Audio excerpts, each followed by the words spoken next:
Boa tarde para todos os ouvintes do Legal Saber, um prazer vê-los mais uma vez. Estou vendo aqui muitos nomes, sempre no Instagram, estamos no YouTube, também no Facebook. É um prazer realmente recomeçar esta semana, este ciclo. Então, meus amigos, hoje iniciamos com a palavra integridade. A integridade significa a honestidade, a moralidade e principalmente nós vamos falar da integridade nos negócios, não somente em casa, não somente na sinagoga ou na casa de oração, mas o principal é no dia a dia, nos afazeres do dia a dia. Lá também o judaísmo preconiza uma integridade perfeita. E vamos começar com uma pergunta simples. Nós sabemos, dentro do rito judaico, nós temos a reza matutina, a reza da tarde, vespertina, e nós, algumas vezes por dia, quando são dias da semana, fazemos uma pequena confissão. A gente faz uma pequena confissão, se chama em hebraico vidui. A gente faz isto e a gente fala palavras, são 20 palavras, talvez em hebraico, achamnu, bagadnu, gazalnu. A tradução destas palavras, transgredimos, agimos coisas erradas, fizemos maldade eventualmente, pecamos, a gente fez falsas acusações. Interessante que a terceira palavra, a gente fala gazalnu, roubamos. Mas nós roubamos, a gente assim faz uma confissão que a gente roubou, a gente declara que somos ladrões, somos assaltantes. Como a pessoa está roubando? Nós sabemos muito bem que a gente não rouba, ninguém de nós rouba, nós somos pessoas honestas. E a gente faz uma declaração deste assim, batendo a mão no peito, dizendo, olha Deus, errei, pequei, tropecei, fiz coisa errada, e em uma delas a gente fala, roubamos. Roubamos. A resposta para isto, que o roubo não necessita ser que você enfiou a mão na propriedade do outro e pegou e colocou no bolso. Roubo pode ser uma coisa muito, muito, muito sutil. Integridade é uma coisa que tem que se cuidar muito nos mínimos detalhes. Vamos pegar alguns exemplos apenas que podem acontecer para importante para a gente ver como a Torá se atreve em detalhes. Uma secretária está trabalhando numa firma grande, o patrão não está, faz tempo que ela não falou com a irmã dela que está em Manaus. O telefone está livre, pega o telefone e fica meia hora falando com a irmã. O patrão não está, ninguém está sabendo, a secretária atende telefones, é normal, afinal. Eu estou abrindo o meu bolso, estou vendo uma caneta aqui. Essa caneta não é minha. Eu estava com um amigo, peguei, ficou comigo. São pequenas coisas, o celular aqui, eu não sei de quem é, vou usar. Tem pequenas coisas que a gente muitas vezes não se cuida, mas não são honestas. Tem coisas maiores. Você mandou teu carro, na verdade, consertar. E você pede um recibo maior para montar para o seguro. Você não pagou isso. Como fica? E assim diante. A pessoa muitas vezes se engana. Eu pego aqui, mas eu distribuo para cá. Já que estou pegando o que não é tão meu, mas depois eu faço uma tzedakah, faço, na verdade, uma caridade bonita. Mas não existe caridade com o dinheiro do outro. Então, a gente muitas vezes tem que se cuidar desses pequenos detalhes. Em outras palavras, para fazer um ato desonesto, que se chama furto, talvez não é roubo, chama como você quer, não precisa se registrar pelo judaísmo no sindicato dos ladrões. Quer dizer, só nos pequenos atos se encontra a integridade. É isto que nós vamos tentar falar hoje. O nosso Yetzer Hara, a nossa mala inclinação, jamais vai chegar para uma pessoa e falar, vem agora, vamos assaltar um banco. Não funciona, ninguém quer assaltar um banco. Mas pequenas coisas, começa com pequenos detalhes, não é meu. A criança volta para casa da escola, trouxe alguma coisa do amigo. Se os pais não chamarem a atenção, isto pode virar um hábito. E quando a gente se acostuma a colocar a mão no que não é nosso, isto pode crescer, crescer, crescer, até ser realmente um grande ato de perigoso ou que seja. Então nós temos que muito se cuidar com os nossos olhos. Os olhos desejam muitas vezes coisas que o ser humano não pode ter. Quando o 10º mandamento do Decálogo está nos dizendo Não cobiçarás. O que significa? Não cobiça, na verdade, o que o vizinho tem. Ele tem um carro, talvez assim, ele tem uma máquina desse. Não tudo que o outro tem, nós temos que ter. A pessoa tem que se cuidar muito. O roubo é uma coisa muito, muito sutil, como nós vamos ver daqui a pouco as palavras dos nossos sábios, e começa com pequenos detalhes. E isto pode acabar com uma sociedade, literalmente chegar a uma sociedade depravada. Nós vemos uma coisa interessante. Nós tivemos a geração do dilúvio e a geração da Torre de Babel. O dilúvio foram pessoas corruptas, se depravaram, houve vários pecados, até incestos, coisas graves.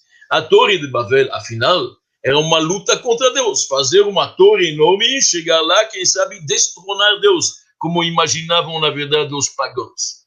Qual é o pecado maior? Aparentemente, uma luta contra Deus. Porém, a gente vê que o castigo é muito maior. O castigo da geração do dilúvio, Deus apagou ela, só sobrou Noé e sua família. A Torre de Babel, Deus apenas, na verdade, espalhou ela. Eles. A Torre da Babilônia, Deus espalhou eles, não mais. Várias explicações, e já tocamos esse assunto, mas uma das explicações é simplesmente porque o grave pecado que houve na geração de Noé, quando Deus trouxe dilúvio, era roubo. Hamas em hebraico. Roubo. E roubo, a gente sabe, pode levar às piores coisas possíveis. E a gente vê isto hoje, muitas vezes, infelizmente. Roubo pode levar a assassino. Uma pessoa planejou somente roubar, entrou no supermercado fazer um assalto, ou no banco. Mas tornou mal, a polícia entrou, alguém descobriu, latrocínio. Morreram 2. Não estava no planejamento, mas quando está disposto já a roubar, pode chegar a coisas piores. E os nossos sábios dizem, Kola goneva, aquele que rouba, chofer damim, é como se ele, na verdade, derrama sangue em vão. E depois fala, é como se ele está, na verdade, negando a presença de Deus. Porque ele não reconhece a propriedade do outro. O homem tem que se acostumar a não tocar o que não é dele. Isso é muito, muito importante. Então a gente vê que nas sociedades, isso aconteceu em Sodoma e Gomorra. Quando Deus destruiu estas 2 cidades, qual era o pecado? Diz a Bíblia Sagrada, diz na verdade a Torá, Vanshei Sodom, os homens de Sodom, Raim vechataim. Diz os nossos, eles eram ruins e maldosos. A Torá usa 2 expressões, ruins e maldosos. Por quê? Ruins, begufam, eles torturavam realmente os hóspedes. Maldosos, bemamonam, eles pegavam o que não eram deles, eram ladrões. E isto os nossos sábios dizem é gravíssimo. Então, vamos neste momento que estamos começando uma palestra sobre integridade, ver o que o judaísmo diz a respeito. E a primeira dica dos nossos sábios no Talmud é: você reconhece uma pessoa pelo seu bolso.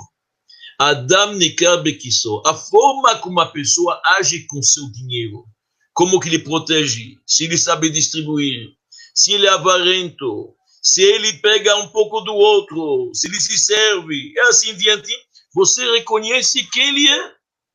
Você pode reconhecer pelo fato como que ele trata este vil metal. E os nossos sábios nos dizem no Talmud, no volume Shabbat, que quando uma pessoa chega lá em cima após 120 anos, e finalmente começa, na verdade, os relatórios, as prestações de contas, a primeira pergunta que vão fazer para esta alma lá em cima é Nasata venatata be'emunah. Você fez negócios e comércio com honestidade? Você foi íntegro nos teus negócios? Você foi um mercador honesto? Antes de perguntá-lo se ele dedicou um tempo para estudar a Torá, antes de perguntá-lo se ele esperou pela redenção, várias outras perguntas. Mas a primeira, como foi? Como que se agiu? Você foi um homem íntegro ou não?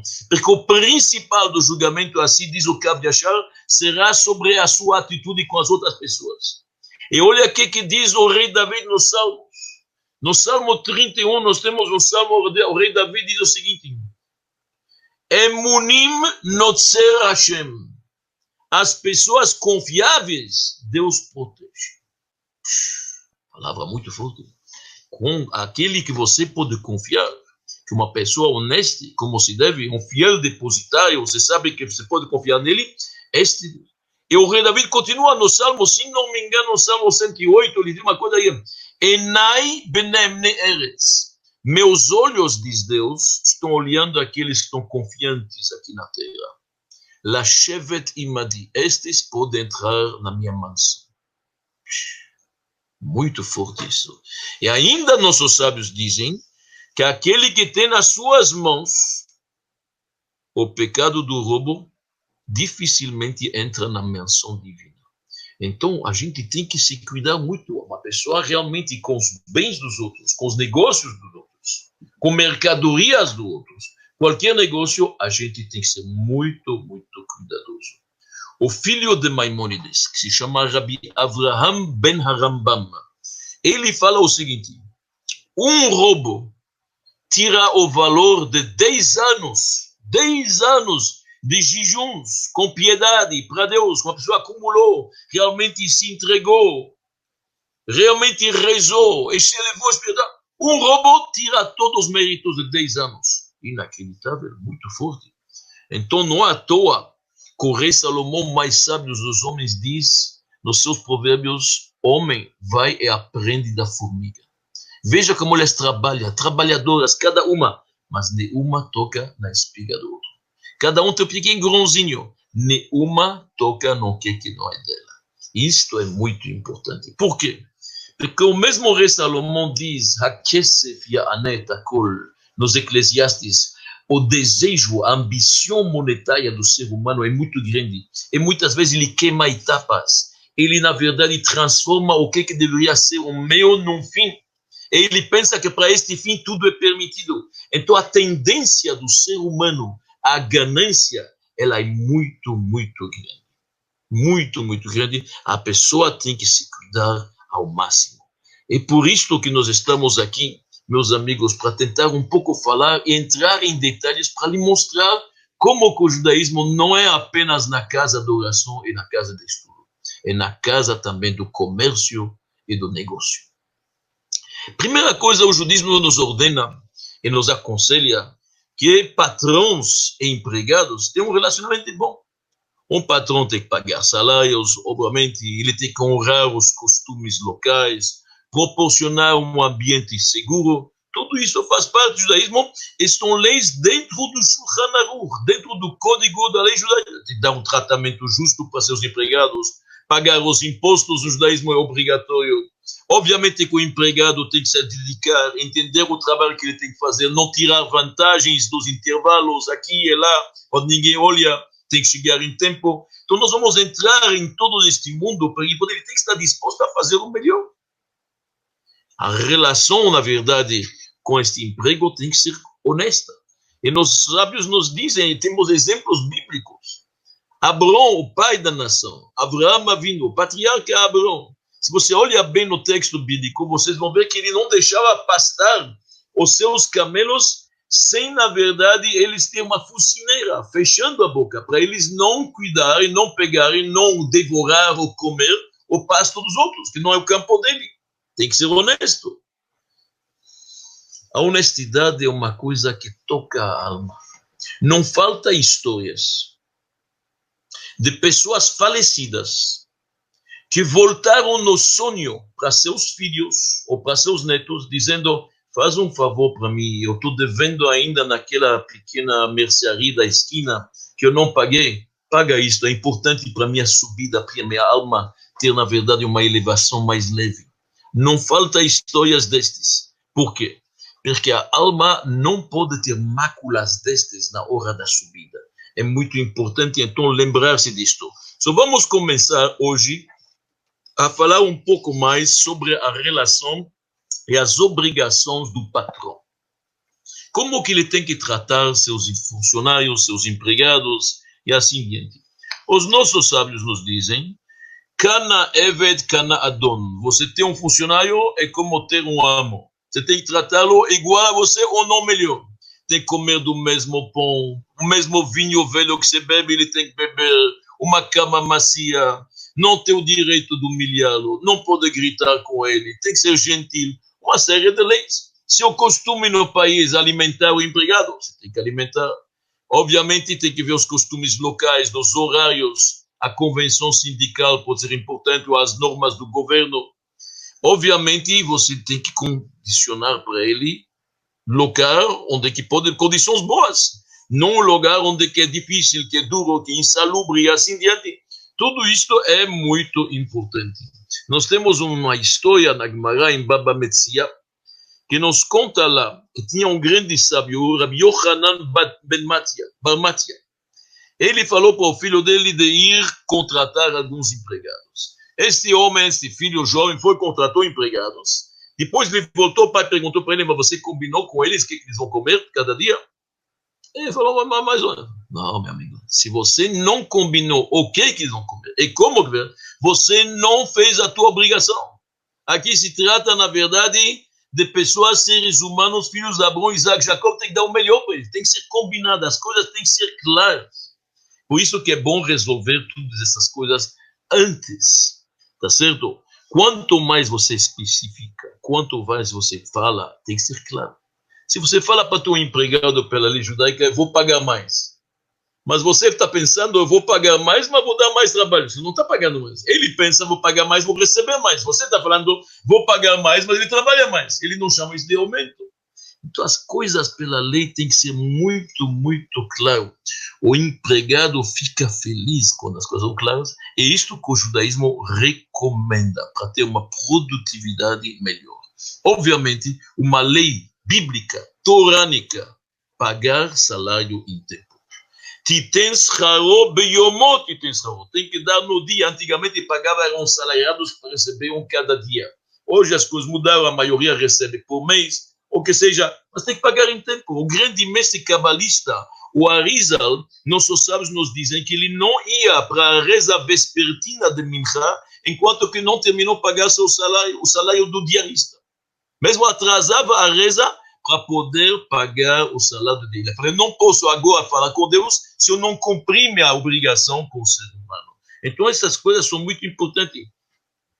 E o pagamento, normalmente, é em dinheiro, não em mercadoria pelos 10. A não ser que foi combinado, que vai ter ações e coisas, mas normalmente, pagamento é pagamento. A pessoa pode, na verdade, aproveitar disso imediatamente. Olha aqui que os nossos sábios nos dizem uma coisa interessante, também, mais uma vez, no Talmud Baba Metzia. Kol hakovesh schar sachir, quem não paga em tempo o empregado, que ilu notel nafsho, é como se ele pegou a alma dele. Porque este pão ele está esperando por ele. A família está, na verdade, precisando disso. Estamos falando do empregado que está dedicado, arrisca a sua vida, talvez. Ele está em cima da andaimes ou, na verdade, subindo em construções, ou em árvores, o que ele faz? Você não pode oprimir-lo. Não pode oprimir-lo.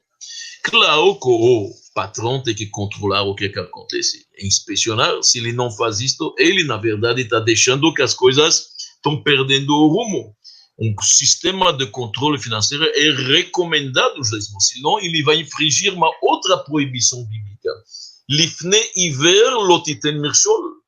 Não coloca obstáculo na frente daquele que não entende. Você está deixando a pessoa que não entende e no final vai trabalhar.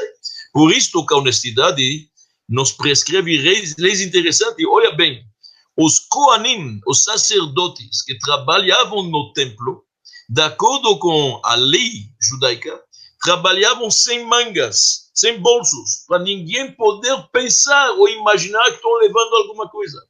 O grande Moisés, Moshe Rabbeinu, que é o líder, na verdade, máximo que nós tivemos. Moisés trouxe um relatório de todos os materiais que ele recebeu em doação para construir o santuário no deserto.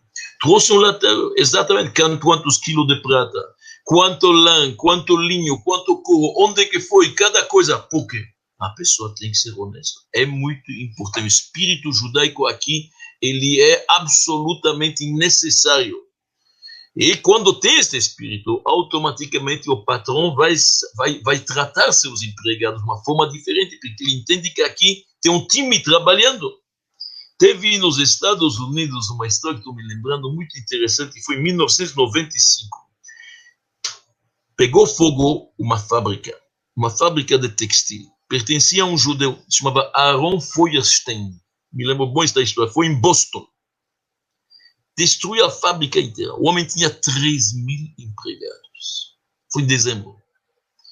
Já demorou muito para janeiro, fevereiro, março, 3 meses o homem pagou todos os empregados, não tinha obrigação, podia dar jeitos, havia formação. Isto fez nos Estados Unidos um grande barulho, e foi chamado por Bill Clinton, se não me engano. Ele na entrevista disse, eu estudei na juventude numa yeshiva, numa escola talmúdica, eu aprendi como tratar os empregados, estou fazendo o melhor possível para eles não terem prejuízo, eu tenho um grande prejuízo, mas vamos tentar aliviar da melhor forma possível. Então, os nossos sábios nos dizem, muitas vezes tem que fazer até acima da lei. Acima da lei. Nós temos uma história muito interessante de um grande sábio no Talmud que se chamava Rabba bar bar Hanan. Este sábio, ele pediu a empregados dele carregar, ou ele contratou empregados para carregar barris de vinho para algum lugar. No meio do caminho, alguns quebraram os barris. Ele perdeu uma quantidade de vinho enorme. Ele processou, ele falou, você contratou, o que você me paga? Chegaram na frente do bedin do tribunal rabínico. O tribunal falou para ele, você tem razão. Eles fizeram um erro, realmente, e foram contratados para levar o vinho e chegar lá, não aconteceu. Mas eles não têm culpa. Muitas vezes a pessoa também tem que ser mais flexível, tem que olhar a situação. Isso se chama em hebraico lifnim meshurat hadin, acima do que a lei pede. E isto é muito importante, em vários casos nós temos isto. Então vamos um pouco analisar agora qual é a obrigação também dos empregados, porque não seria correto a gente falar só na verdade a obrigação dos patrões. O empregado também tem suas obrigações de acordo com a lei judaica. Sempre estamos aqui tentando sintetizar o que consta dos nossos livros. A primeira coisa, obviamente, o empregado, o funcionário tem que ser honesto ao máximo. Ele tem que cumprir ordens como ser legal, ser fiel, isso é seguro. Mas a segunda coisa, ele tem que se alimentar bem e descansar. Ele tem que chegar no emprego descansado. Se ele não trabalha bem, então, se ele fica à noite, na verdade, ficando na balada, ou ele vem de ressaca, isto obviamente não serve. Ele está infringindo a lei. É muito importante que ele venha pronto para trabalhar, com o espírito trabalhar. O próprio empregado também tem que se cuidar, na verdade, para ser pontual. Ele tem que se disciplinar, não pode enganar o patrão. Muito importante. Olha a linguagem que diz aqui o Maimônides, interessante. כדרך שמוזהר בעל הבית שלא יגזול שכר עני. Assim como o patrão tem que se cuidar que ele não pode roubar nem modificar salários e tem que ser honesto com seus empregados, assim também a pessoa que trabalha, מוזהר שלא יגזול מלאכת בעל הבית, tem que se cuidar para ele não roubar o patrão dele. Então tem que haver aqui uma relação mutual de honestidade. Por exemplo, o trabalho noturno. Um homem está trabalhando de dia. O que se chama um segundo? Ele trabalha de noturno em outro lugar. De dia ele não vai render. Isso não tem que a não ser que seja combinado. Porque simplesmente ele está prejudicando o trabalho de lá. Ou uma pessoa que fica a noite inteira navegando na internet, buscando e navegando e olhando, não serve. Está simplesmente prejudicando o trabalho de lá. Então a pessoa tem que trabalhar com toda a sua vontade, com toda a sua energia. E a gente aprende isto de Yaakov, o próprio patriarca. Quando o patriarca Jacob, que ficou 20 anos trabalhando para Labão, seu tio, e Labão não era nada fácil, não era homem fácil. O que Yaakov está dizendo? Que bechol korhi avadeti et avichem. Eu servi o vosso pai, trabalhei para ele bechol korhi, com toda a minha força em hebraico. E assim tem que ser. Tem que ser com toda a força, a pessoa tem que fazer a coisa da forma correta. E por isso que Jacob foi abençoado, que ele foi um homem com realmente uma grande prosperidade. Vayifrotz haish meod meod. Ele prosperou muito, diz a Torá. E realmente, porque ele trabalhou de forma honesta. Nós temos uma história na Gemara. Se não me engano, está no volume de Ta'anit. Nós temos um sábio que se chamava Abba Hilkiah. E um belo dia os sábios vieram, ele era muito sábio, ele tinha uma linha direta com Deus, como se diz, precisava de chuva em Israel. Vieram falar com ele, para ele rezar, para ele apelar a Deus. Mas ele estava no campo trabalhando. Ele não atendeu os sábios, não falou com eles. Depois fala, mas por que isso não... Estou no meio do trabalho, não mesmo conversas. Mesmo uma conversa é importante, mas fazer uma conversa, estou pago por hora, eu não posso fazer isto. Existe uma forma de ser honesto. E isto é muito importante, existe nas relações e tem que ser mútuo. Então nós vemos aqui uma coisa bonita, como cada um do seu lado faz o máximo que ele pode para ser íntegro e nos mínimos detalhes. O judaísmo acredita muito que realmente muito vai depender da direção e da liderança de uma fábrica ou de um negócio. A cultura normalmente é seguir os líderes. A gente sabe isso. Então, se os líderes são honestos, são íntegros, têm uma decência, automaticamente o resultado vai ser competência no trabalho, respeito mútuo e produtividade boa. Mas se os líderes, eles já sozinhos te permitem uma série de leviandades, o que acontece? Os empregados automaticamente têm que se conformar ao que acontece. Isto leva a um desastre. Isto leva, na verdade, a tudo uma corrupção de cima para baixo total. O maior escândalo, exemplo para isto, é o que aconteceu, quem se lembra, o escândalo da Enron. Uma firma enorme, multinacional, que era cliente da Anderson. E, de repente, o mundo inteiro ficou sabendo que havia uma falsificação de documentos, de relatórios, da parte da consultoria, da parte da Enron. Isso foi uma loucura. Anos e anos, saiu um escândalo enorme. Isso ainda foi na década passada. Pessoas perderam suas economias de vidas inteiras. Ações, tudo isso. Por quê? Porque as pessoas abusaram da confiança que deram para eles e aproveitaram. E isso não pode acontecer. A liderança, quem representa a firma, mostrando um bom exemplo de integridade, automaticamente isso é seguido pelas outras pessoas. O que aconteceu nas crises, nas grandes bolhas? Muitas vezes, gerentes com um excesso, ou talvez, de orgulho ou de autoconfiança, acabaram fazendo aquisições erradas, ou aquisições exageradas, demasiadas, e cria uma bolha, e depois todo mundo sofre. Então, muito importante a gente acreditar piamente que a liderança tem que dar o bom exemplo. E os negócios têm que ser honestos, os próprios negócios. Quer dizer, é muito importante a promoção da justiça, a gerência, zelar para isto. Lucros são permitidos no judaísmo, claro, por que não? Nós acreditamos no mercado, e no livre mercado, e por que não? Mas depende onde. Lucros sim, abusos não. Qual a diferença? Por exemplo, de acordo com o judaísmo, não pode explorar necessidades básicas da sociedade. Vou dar um exemplo do que estou falando. Tem coisas que são básicas para o ser humano sobreviver. Pão, farinha, óleo, azeite, carnes, desse tipo. Pela lei judaica existe uma lei que se chama Shtut. Nesses produtos não pode lucrar mais com cesto. São produtos básicos, o que se chama produtos de primeira necessidade. Então, exploração, não. Lucros honestos, sim. Por isso tem que se cuidar. Muitas vezes você estoca coisas, faz o mercado crescer. Quer dizer, tudo a relação comprador-vendedor, funcionário-patrão, tudo isto é registrado e o judaísmo tem suas leis claras a respeito. Um comprador comprou um produto. Ele quer mostrar para um perito. Tem que dar para ele o tempo. Ele tem razão. Ele tem o direito de fazer esta análise antes de comprar. Ele quer um parecer. Por que não? Proibido no judaísmo você pintar mercadoria ou animais, ou arrumar as maçãs em cima da caixa, ser bonita, as outras podres embaixo. Está literalmente enganando. Está literalmente enganando.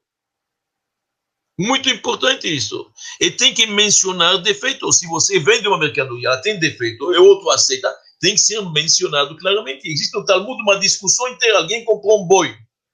Se o boi foi, na verdade, para shritar, para o abate, ou para harishá, para lavrar a terra. É diferente.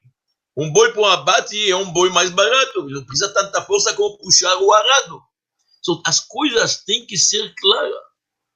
Nós tivemos na década de 90 muitos escândalos pela manipulação fraudulenta de certos commodities. Isso não pode acontecer. De acordo com o judaísmo, você vende o que é e chama isto e não tenta maquiar a coisa. Vinho tem que ser vendido como vinho, não pode acrescentar água. Se o país, naquele lugar, todo mundo acrescentar água, pode. Senão, não pode. Tem que ver o costume do lugar. E se no outro país se exporta, lá é só vinho puro, também não pode. A pessoa tem que, não pode maquiar as coisas e enganar. Você está vendendo uma mercadoria, fala do que se trata. Neste caso, você pode vender, e pode receber, e pode lucrar. Um dos grandes escândalos que teve a respeito disso foi em 1986. Quem se lembra daquela firma Beach Nuts? Todo mundo se lembra. Alimentos para bebês. Colocar um suco de maçã no mercado. Não sei quem, como exatamente, e de repente descobriram que maçã não tem nenhuma. Era tudo artificial. Era uma água com um pouco de adocicada, com alguma marca artificial. Nada de maçã. Não, nem um traço, nem uma lembrança. Tudo mentira. Esta firma Beach Nuts se apressou e pediu, por favor, para pagar esta multa de 4 milhões de dólares o mais rápido possível, para poder salvar a reputação dela. Claro. Então, muito importante a honestidade na mercadoria e nos pesos. Tem uma injunção bíblica na Torá que você não pode possuir pesos e medidas falsas. Não só usar nem se fala, nem possuir em casa.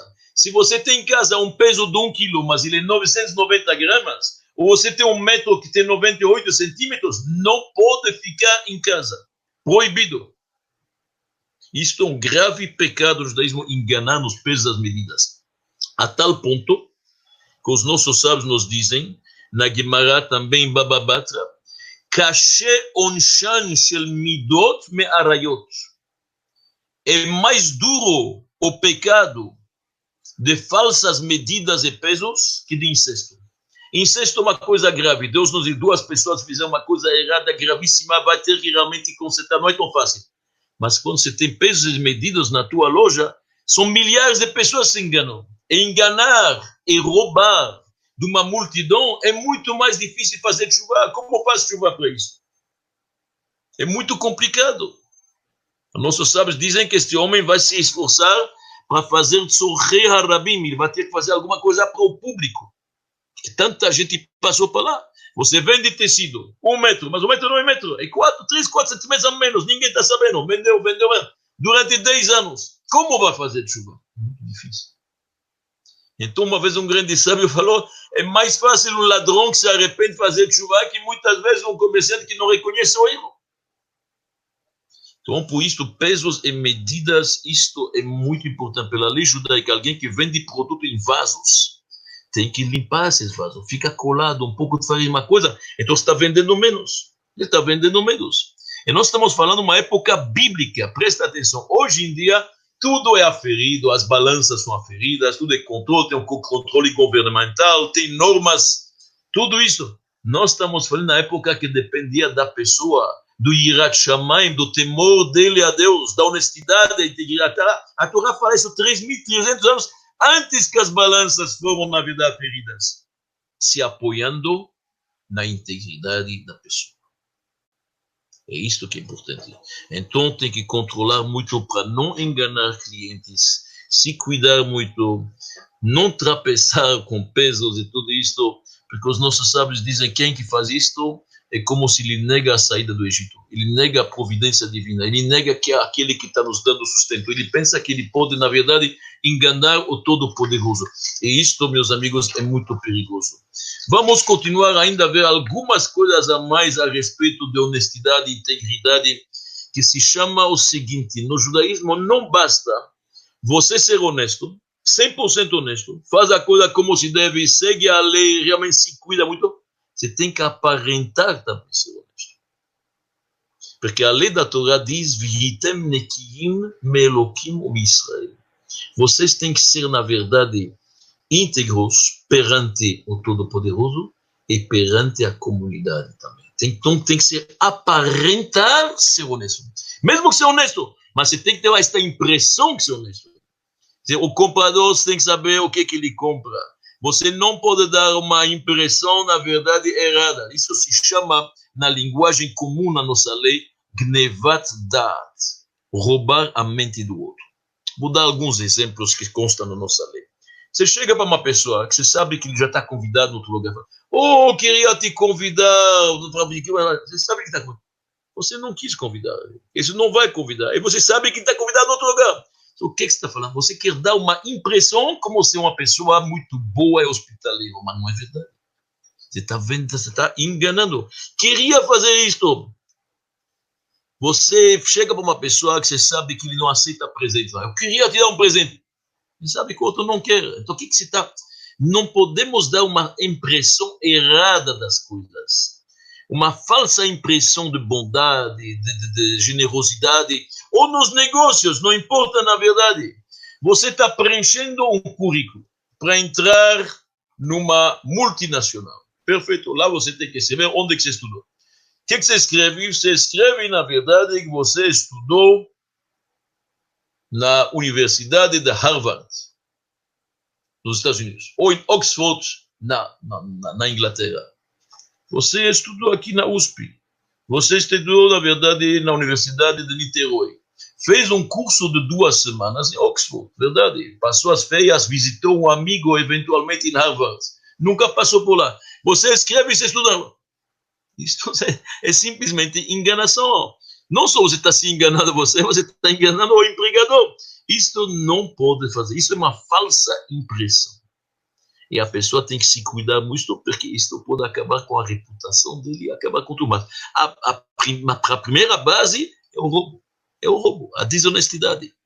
Você entra numa loja, você sabe que você não vai comprar nada. Então, quanto custa isso? Quanto custa? Você testa isso? Você está fazendo 2 erros aqui.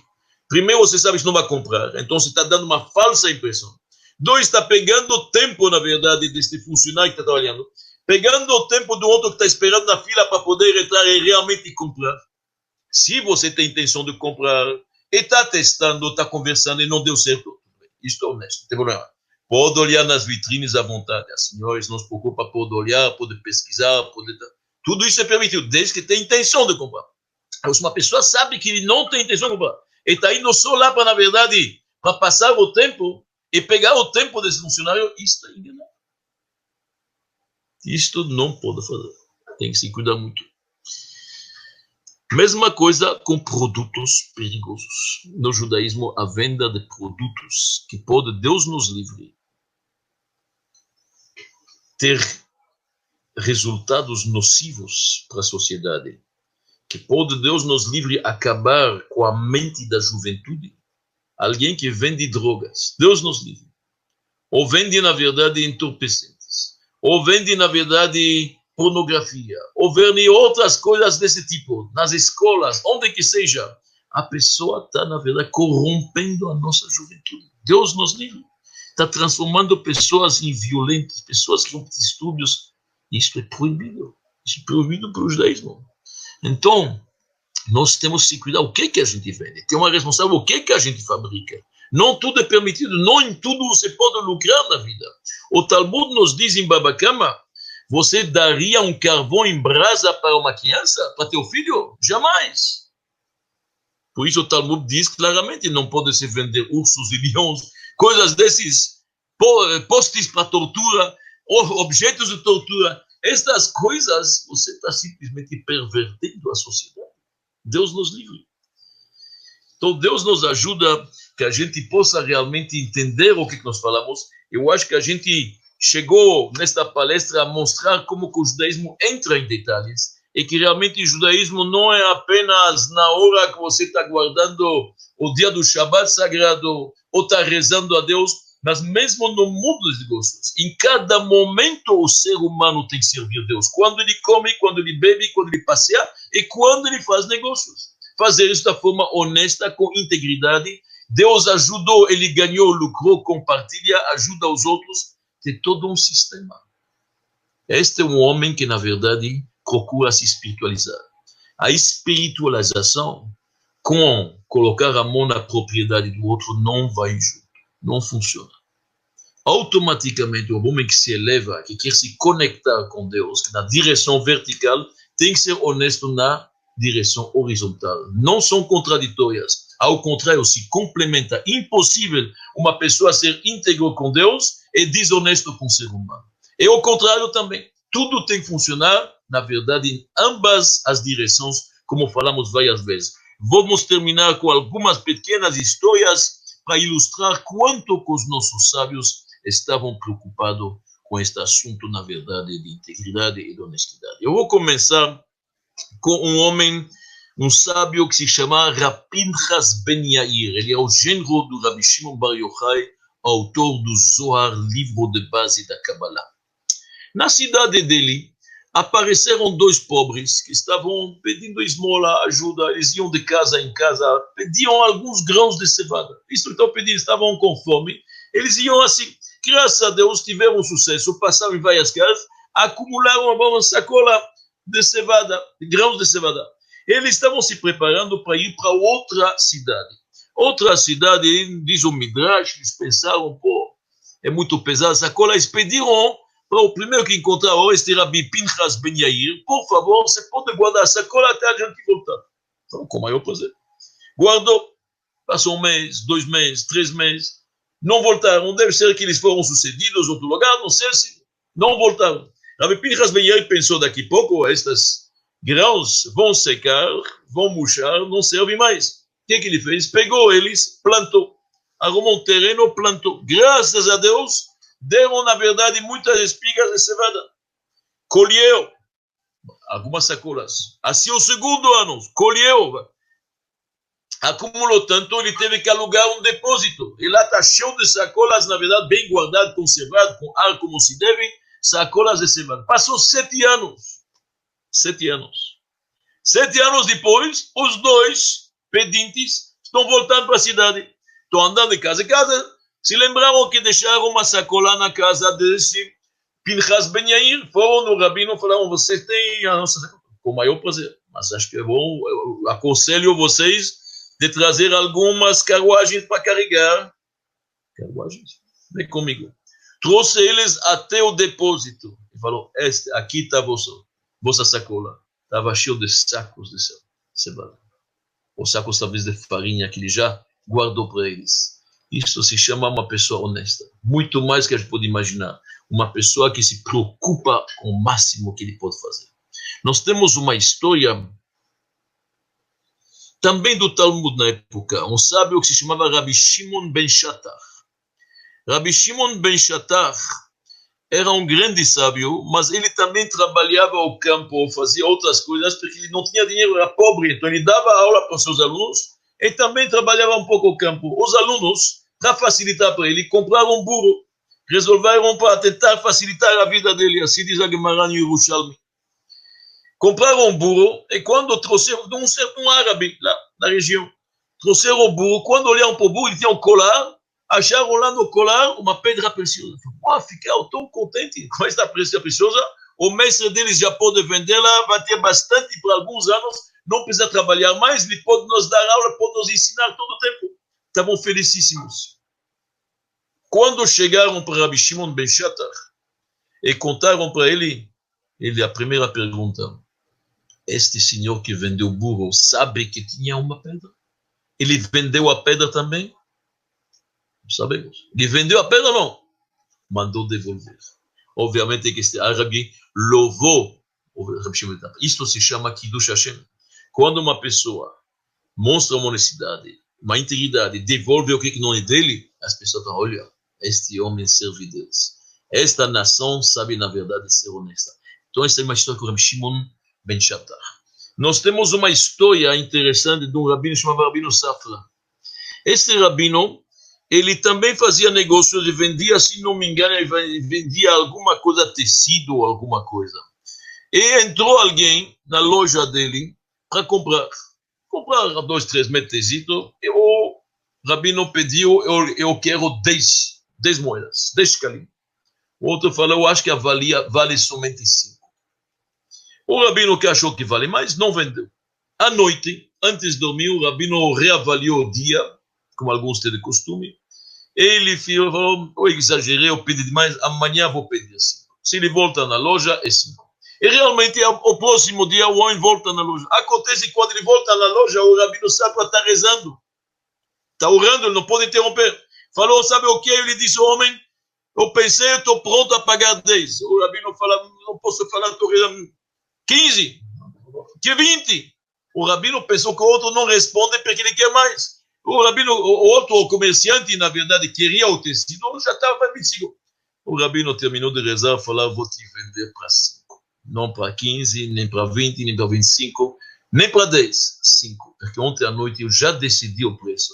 Esse preço que eu decidi, este vai ser o preço, e não outro. Então, meus amigos, nós terminamos esta aula mostrando quanto que a integridade é importante no judaísmo, nos seus mínimos detalhes, faz parte do nosso dia a dia e faz parte da forma correta como servir Deus e como servir o semelhante. Se Deus quiser, na quinta-feira estaremos aqui. Muito obrigado para todos.